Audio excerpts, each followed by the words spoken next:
Friends, आज हम शुरू करेंगे लैग्रेंज मीन वैल्यू थ्योरम। ठीक है, it is a very important theorem. ठीक है, ये काफ़ी एग्ज़ाम्स में पूछी जाती है, चाहे वो ग्रेजुएशन का एग्ज़ाम हो, चाहे 12th का एग्ज़ाम हो, या कॉम्पिटिटिव एग्ज़ाम्स का कोई भी क्वेश्चन हो, तो उसमें बहुत इंपॉर्टेंट रोल प्ले करती है। तो आज हम करेंगे लैग्रेंज मीन वैल्यू थ्योरम, जिसको इन शॉर्ट में MVT थ्योरम भी कहते हैं। ठीक है, ये शॉर्ट नेम है इसका। तो सबसे पहले हम इसका कॉन्सेप्ट समझेंगे एंड देन उस पर क्वेश्चंस करके देखेंगे। ठीक है, अब देखिए कॉन्सेप्ट क्या है लैग्रेंज मीन वैल्यू थ्योरम का। सिंपल है कि अगर कोई भी एक फंक्शन है, अगर वो डिफाइन है A एंड B पे, तो पहला क्या होना चाहिए, वो कंटिन्यूस होना चाहिए, एंड देन सेकंड क्या होना चाहिए, वो डिफरेंशिएबल होना चाहिए A एंड B पे। और एक ऐसी वैल्यू जो C हम निकालेंगे वो A एंड B से बिलोंग करना चाहिए। ठीक है, ये बेसिकली उसका फॉर्मूला है यहाँ पर। ठीक है, ये क्या है, f यानी फंक्शन जो होगा उसका derivative with respect to x and then c put किया जाएगा उसके अंदर, एंड इक्वल टू में क्या होगा, एफ बी यानी जो b है हमारा इस फंक्शन के अंदर डाला जाएगा और उसको माइनस किया जाएगा एफ ए के साथ, यानी एफ की ए की वैल्यू डालकर। ठीक है, जो भी फंक्शन होगा अपॉन में b माइनस ए किया जाएगा, यानी जिस पे फंक्शन डिफाइन है उसकी वैल्यू को माइनस किया जाएगा। तो इसको, ये तो सिंपल कॉन्सेप्ट है कि पहला क्या कंडीशन होनी चाहिए कि वो कंटिन्यूस होना चाहिए, एंड देन सेकंड डिफरेंशिएबल होना चाहिए, या ये भी कह सकते हो, उल्टा भी कह सकते हो। ठीक है, कि डिफरेंशिएबल होना चाहिए, कंटिन्यूस होना चाहिए, दोनों कह सकते हो, एंड जब सी हो वो इन दोनों वैल्यू से बिलोंग करना चाहिए। ठीक है, आगे करते हैं हम क्वेश्चन पे। ठीक है, बहुत सिंपल है। तो देखिए यहाँ पर क्वेश्चन लिखा गया है वेरीफाई MVT। ठीक है, इफ़ ये फंक्शन दे रखा है आपको, ठीक, और इंटरवल दे रखा है आपको कि इस फंक्शन जो है इस पे डिफाइन है, a जो है इसका 1 है, b जो है 1 है। ठीक है, यानी आप ये कह सकते हो, यहाँ पर शायद मैंने यहाँ पर गड़बड़ की है, b जो है आपका यहाँ पर 4 है। ठीक है, ऐसा नहीं हो सकता कि यहाँ पर सेम हो। तो a जो है 1 है एंड b जो है यहाँ पर 4 है, और बोला गया इस पर जो फंक्शन है वो डिफाइन है। तो कॉन्सेप्ट में क्या कहता था, कॉन्सेप्ट यही कहता था कि जो फर्स्ट होगा वो क्या होना चाहिए, कंटिन्यूस होना चाहिए, एंड देन सेकंड डिफरेंशिएबल होना चाहिए, और एक c की जो वैल्यू हो इसके अंदर बिलोंग करनी चाहिए। ठीक है, और ये आपको दे रखा है कि इस तरीके से पहले इसका फंक्शन करेंगे और उसको डिफरेंशिएट करेंगे और इक्वल रख देंगे उसको बिल्कुल सेम। ठीक है, अब यहाँ पर जो है हम सॉल्यूशन करते हैं, इसको समझते हैं। यहाँ में मैंने शॉर्ट में लिख दिया है। ठीक है, कंटिन्यूस होना चाहिए ए बी पे, डिफरेंशिएबल होना चाहिए, एंड सी जो है बिलोंग करना चाहिए, और यहाँ पर ये है। ठीक है, इस तरीके से अब देखते हैं, इसको समझते हैं। तो हमारे पास क्या है, हेयर एफ एक्स जो है हमारा क्या है, x² माइनस 4x माइनस 3, यानी जो फंक्शन है हमारा ये। ठीक है, इसको मैंने कॉपी किया, और जो x है वो बिलोंग करता है किससे, इन दोनों में, यानी 1 एंड 4 यही है हमारे पास। तो मैं मान लेता हूँ फर्स्ट जो कॉन्सेप्ट था कि ये जो है कंटिन्यूस है। ठीक है, क्या है, कंटिन्यूस है, यानी जो फंक्शन है वो कंटिन्यूस है ए बी पर। ठीक, एंड देन सेकंड डिफरेंशिएबल भी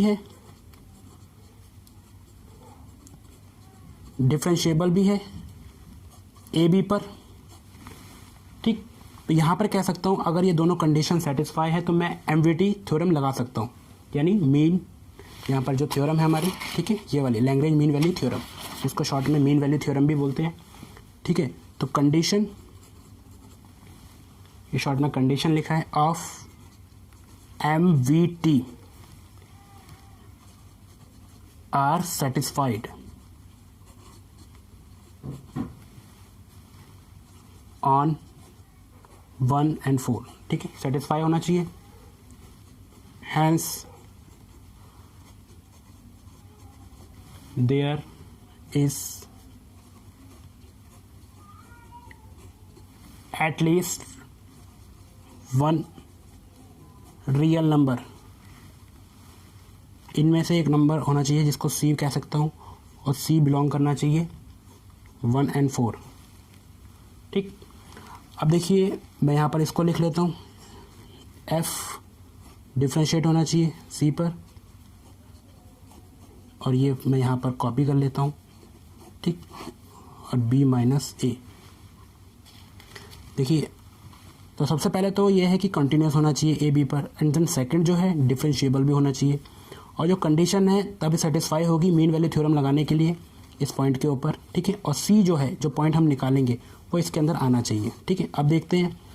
अब देखिए, मैं यहाँ पर पीछे लिख लेता हूँ।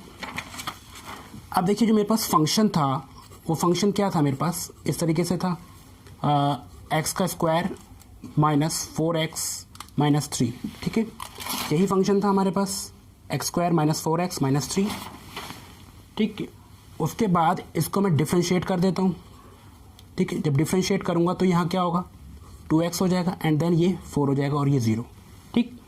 उसके बाद इसके अकॉर्डिंगली जैसा मैंने यहाँ दिखाया है, c डालना है इसके अंदर, यानी मैं यहाँ c डाल देता हूँ, c। तो यहाँ पर क्या होगा, चेंज हो जाएगा, जहाँ x है वहाँ c हो जाएगा, 2c माइनस 4, ठीक।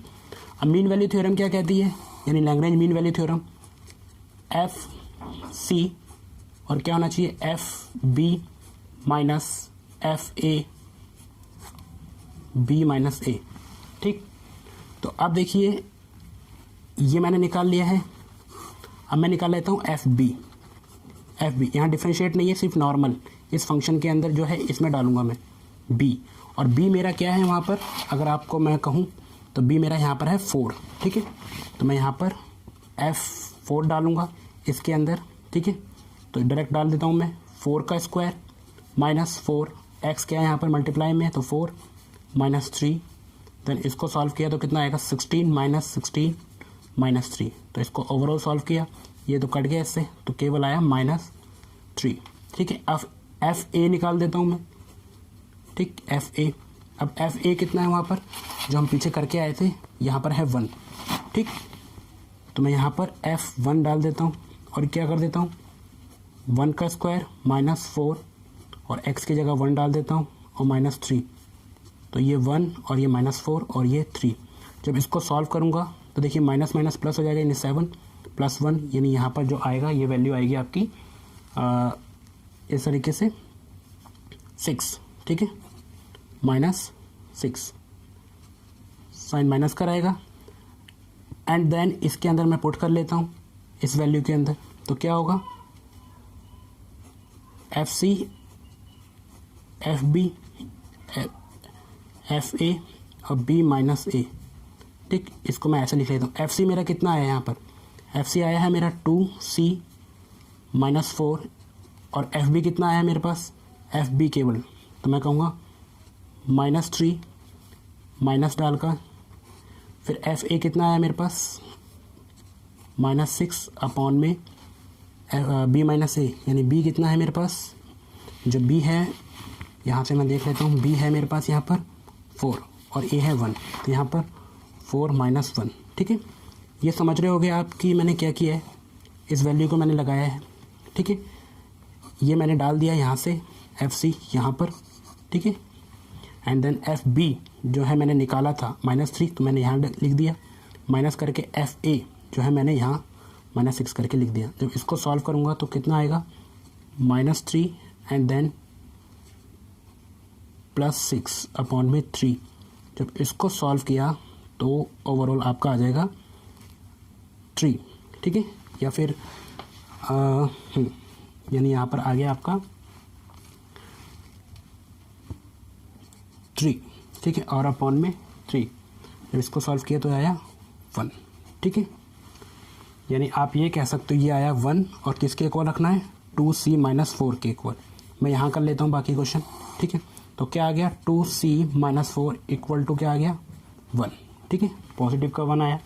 एंड देन आप c निकालेंगे तो 2c यहाँ पर ये 5 हो जाएगा और c कितना हो जाएगा, 5 अपॉन में 2, और जब इसको सॉल्व करेंगे तो कितना आएगा, नॉर्मली 2.5, ठीक है। और 2.5 आपका आया है तो आप कह सकते हो जो c है वो बिलोंग करता है किसके अंदर, 1 और 4, यानी इन्हीं के बीच में आएगा ये 2.5, ठीक है। तो आप ये कह सकते हो 2.5 जो है बिलोंग करता है 1 और 4, ठीक है। तो ये कह सकते हो कि मीन वैल्यू थ्योरम जो है प्रूफ हो गई है, ठीक है। अगर सेटिस्फाई ये जो नंबर आया है इनके बीच में आता है तो आप कहोगे ये क्या है, satisfy the mean value theorem. तो बहुत सिंपल है, ठीक है। लैग्रेंज मीन वैल्यू थ्योरम सबसे पहले तो यही है कि जो फंक्शन है वो डिफाइन होना चाहिए ए बी पर, ठीक है। फिर कंटिन्यूस होना चाहिए एंड डिफरेंशिएबल होना चाहिए, और एक वैल्यू ऐसी आनी चाहिए जो ए बी से बिलोंग करे हो, ठीक है। इस फंक्शन के अकॉर्डिंग आप डाल सकते हो, यानी जो फंक्शन है उसका डेरिवेटिव करके सी डालना है उसके अंदर फंक्शन के अंदर बी डालना है, माइनस करना है फंक्शन के अंदर ए डाल के, और अपॉन में बी माइनस ए नॉर्मल जो वैल्यू है, ठीक है। यहाँ मैंने कॉन्सेप्ट लिया, ठीक है, इस तरीके से। तो यहाँ पर मैंने बताया कि अगर ये कंडीशन प्रूफ होती हैं तो आप कहोगे कि हाँ एम्बिग्विटी थ्योरम लगा सकते हैं हम लोग, ठीक है। और हमने एक सी ले लिया है यहाँ पर जो रियल वैल्यू से बिलोंग करता है, रियल वैल्यू जो इसके अंदर आ सकती है, ठीक। और उसके बाद मैंने जो कॉन्सेप्ट के अकॉर्डिंग मैंने ये वैल्यू डाल दी, ठीक है। ये मेरा ए था, याद रखिएगा, ठीक है। तो फंक्शन बी माइनस किया है तो यहाँ नीचे बी है, और यहाँ ए माइनस किया तो नीचे ए है, ठीक है। उसके नीचे बिल्कुल सेम ए रहता है, और फिर उसके बाद जैसा जैसा इसके अंदर फॉलो हुआ है, जो जो चीज़ चाहिए थी वो मैंने निकाल ली है। फंक्शन सी चाहिए था, ठीक है, यानी सी जो है कांस्टेंट रियल वैल्यू है एक, और उसके बाद एफ बी निकालना था और माइनस करना था एफ ए निकालना था, जो ये वैल्यू मैंने निकाल दी थी, ठीक है। और ये वैल्यू, ठीक, ये वाली वैल्यू है एफ सी, और उसके अंदर मैंने डाल दी, ठीक है। जब डाली तो मेरा क्या आ गया, ये वैल्यू आ गई थी इस फंक्शन को सॉल्व करने के बाद 2c1, ठीक है। ये अलग है, ये इसके नीचे से है, और फिर सी निकला मेरा कितना आया 2.5, ठीक है। नेक्स्ट क्वेश्चन करेंगे हम नेक्स्ट लेक्चर के अंदर, जिसके अंदर हम ट्रिग्नोमेट्रिक रेशियो रहेंगे और इसको सॉल्व करेंगे लैग्रेंज मीन वैल्यू थ्योरम के साथ, ठीक है। इसी के साथ ये लेक्चर मैं कंप्लीट करता हूँ। Thank you.